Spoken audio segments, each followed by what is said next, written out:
फुलवारी की तरह अपने बच्चों को देखते हैं और हम उसके माली हैं। तो माली के लिए तो हर बैच में हर बच्चा, हर फूल, कुछ फूल स्पेशली और अच्छे खिल जाते हैं। और बच्चे जब जिस तरह से माली देखता है कि कोई फूल उसका बहुत अच्छी तरह से खिल गया है, जबकि परवरिश सबकी लगभग एक सी होती है, पर बहुत अच्छा लगता है कि ये एक अच्छा गुलशन हमारा बन रहा है। तो एक गुलशन की तरह मैं विद्यालय और बच्चों को देखती हूँ बेटा। तो मैम ने मुझे इतनी मैं ज्योति जोशी कांडपाल स्वागत करती हूँ आपका अपने नए चैनल पंखुड़ी बागेश्वर में। और आज के चैनल की शुरुआत और आज की वीडियो की शुरुआत मैं कर रही हूँ अपने स्कूल से, जहाँ मैंने 6 to 12 तक पढ़ाई की है। और वहाँ मैं आई हूँ अभी दिन के 12 बजे। और अभी आके ना मैं क्या देखती हूँ कि मैंने मिलना था मैम से, तो मैम तो व्यस्त हैं अपने अपने कामों में, तो मैं मिलने आई हूँ पीटीआई मैम से। पीटीआई मैम हम उनसे पहले कहते थे क्योंकि वो गेम्स टीचर हैं, फिज़िकल एजुकेशन टीचर मैम। तो मैम से मिलते हैं और मैम अभी यहीं पे हैं सामने। तो मैम से मिलते हैं और मुलाकात करते हैं, बातचीत करते हैं कुछ क्या रहा हमारे लाइफ में, हमारे जब हमने स्कूल लाइफ में क्या क्या किया, कैसा कैसा रहा हमारा, और मैम का कितना योगदान रहा, तो उसमें बात करते हैं। बाकी आगे मैम बताएंगी।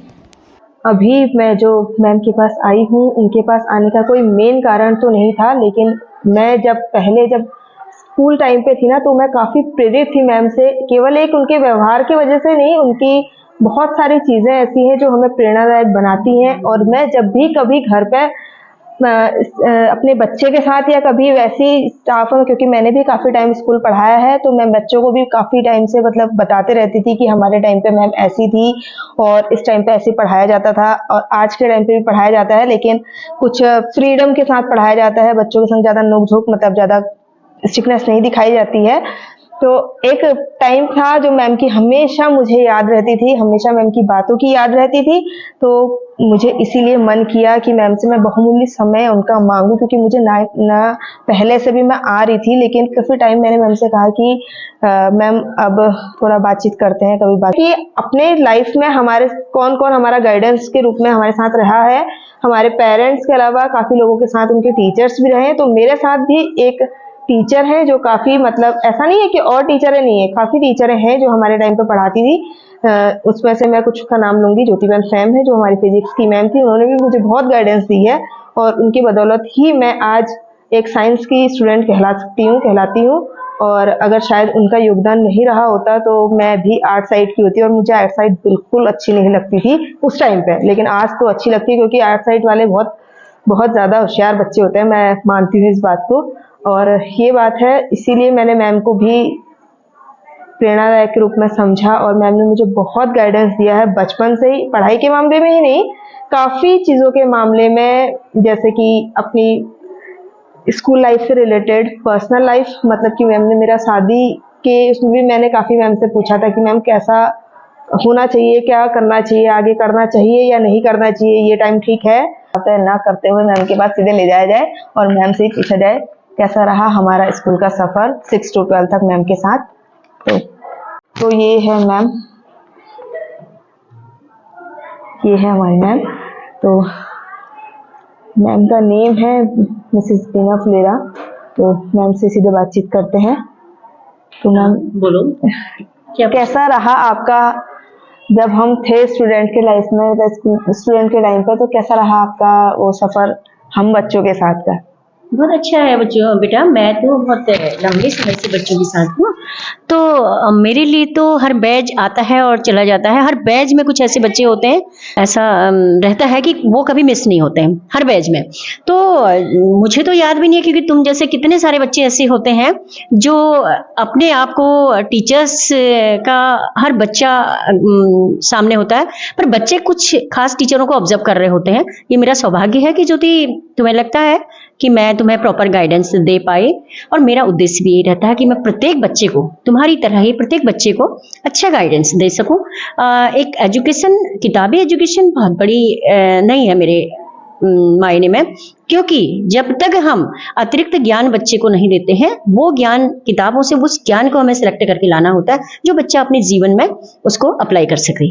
आफ्टर ऑल हमें जो एजुकेशन ले जाती है वो इस तरह ले जाती है कि हम अपने आप को इस समाज से के साथ एडजस्ट कर सकें और एक अच्छा समाज निर्मित कर सकें। तो बहुत अच्छी ये बात है, तुम लोग बहुत अच्छे थे और आज भी बच्चे बहुत अच्छे हैं। और बच्चे तो हम तो एक बड़ी बात बताई, बहुत अच्छा लगा। तो साथ ही मैं मैम से पूछूंगी कि मैम आपको याद होगा वो दिन जब मैं आपके साथ गेम्स के लिए आने के लिए काफ़ी जिद कर रही थी और मैम ने मुझे एक्स्ट्रा में रखा था, तो मैम से पूछते हैं। हाँ बेटा, एक्स्ट्रा में रखना, देखिए खेल एक ऐसी चीज़ है, खेल कला और संगीत एक ऐसी चीज़ है, कुछ तो गॉड गिफ्टेड होती है और कुछ आप प्रैक्टिस से कर सकते हैं, और खेलना प्रत्येक बच्चे का अधिकार है। ऐसी स्थिति में बहुत सारे बच्चे ऐसे होते हैं जो खेलना चाहते हैं पर कर नहीं पाते हैं, तो हमारा ये प्रयास रहता है कि हम उन बच्चों को एक्स्ट्रा में रख करके, जैसे हमारी जो टीम होती है, एक्स्ट्रा में रखें ताकि वो कुछ तौर तरीके और कुछ सीख जाए। हो सकता है वो अन्य बच्चों को खेलता हुआ देख करके स्वतः एक दिन और अच्छी प्रोग्रेस कर रहे। तो उन्हीं में से जो थी तुम भी थी कि तुम्हें एक्स्ट्रा में ले जाने का हमारा जो उद्देश्य था वो यही था कि ताकि तुम अपनी, एक तो तुम्हारी एक अंदर से जो प्रबल इच्छा है वो तुम्हारी शांत हो, और अगर तुम्हारे अंदर कौशल है तो उस कौशल को हम बाहर ला सकें। हाँ जी, जिस वजह से मैं आपको बताऊं कि मैंने प्राइवेट स्कूल में पढ़ा के ही वो बच्चों को कबड्डी में ले गई थी और फर्स्ट क्लास बच्चे आते थे। बस मेरा मोटिवेशन रहता था कि मैं उनको अव्वल लाऊं और फर्स्ट क्लास में बच्चे आते थे दूसरे स्कूल में ले जाके। तो ये बस मैम का ही योगदान रहता था कि अगर मैम ना होती, मैम के गाइडेंस ना होते तो शायद मैं उस काबिल ना होती। तो यही था मैम से आज का पूरा ये वीडियो में ही आने का। मैम का बस कीमती समय इतना ही लेना चाहती हूँ कि मैम ने इतना कुछ बोला। अंत में मैम कुछ बोलना चाहती हैं तो मैम से ज़रूर कुछ। बेटा जरूर, तुम इतनी दूर से यहाँ आई और कई बार तुम्हारे फ़ोन के बाद भी मुझे ये लग रहा था कि मुझे बात करनी चाहिए, और मैं इस वीडियो के माध्यम से ये भी कहना चाहूँगी कि कोई एक शिक्षक जो होता है वो बच्चे का सिर्फ इंटर तक ही मार्गदर्शक नहीं होता, वो चाहे तो आजीवन उसका मार्गदर्शक बन सकता है। उसका कारण क्या है कि एक स्टूडेंट जो है अपने शिक्षक पर बहुत ज़्यादा विश्वास करता है, और उस विश्वास पर खरा उतरना और उसको सही मार्गदर्शन देना ये शिक्षक का दायित्व है। तो आज मैं लिखती भी हूँ, एक राइटर हूँ, जैसा कि ज्योति जानती है अपनी कहानी कविताओं के माध्यम से। तो मैं सबको ये संदेश देना चाहती हूँ, एक विशेषकर एक शिक्षक को, कि बच्चों के साथ एक बहुत अच्छा व्यवहार, एक मित्रतापूर्ण व्यवहार करते हुए, लेकिन एक डिस्टेंस से, क्योंकि अनुशासन बहुत जरूरी है। अनुशासित रहते हुए अगर हम मित्रतापूर्वक व्यवहार करते हैं तो वो बच्चे अवश्य ही आगे जाएंगे। और ज्योति, मैं चाहती हूँ कि तुम जिस राह पर चली हो एक अच्छा अपना व्यक्तित्व निर्धारित करोगे, क्योंकि आजीविका के कई साधन हैं परंतु शिक्षा हमें एक अच्छा इंसान बनाती है, और शिक्षित होना और दूसरे को शिक्षित करना ये बहुत अहम मुद्दे होते हैं। तो इसी के साथ ही मैम ने बोला कि मैं एक राइटर हूँ, तो राइटर होने के नाते मैम से पूछ लेते हैं, 4 पंक्तियाँ पूछ के लेते हैं। मतलब कि मेरे को जानने की काफ़ी इच्छा है कि मैम कुछ बताएं इस वीडियो के माध्यम से ताकि और लोगों पे ये जा सके। ज्योति, राइटर मीन्स यानी कि जो बच्चों से, जो समाज में हम देखते हैं, तो एक स्वाभाविक है, जो संवेदनशील होगा तो लिखना शुरू कर देगा। तो लिखना तो मैं बचपन से लिखती हूँ, बहुत सारी कहानियाँ बच्चों के लिए और कविताएं वगैरह।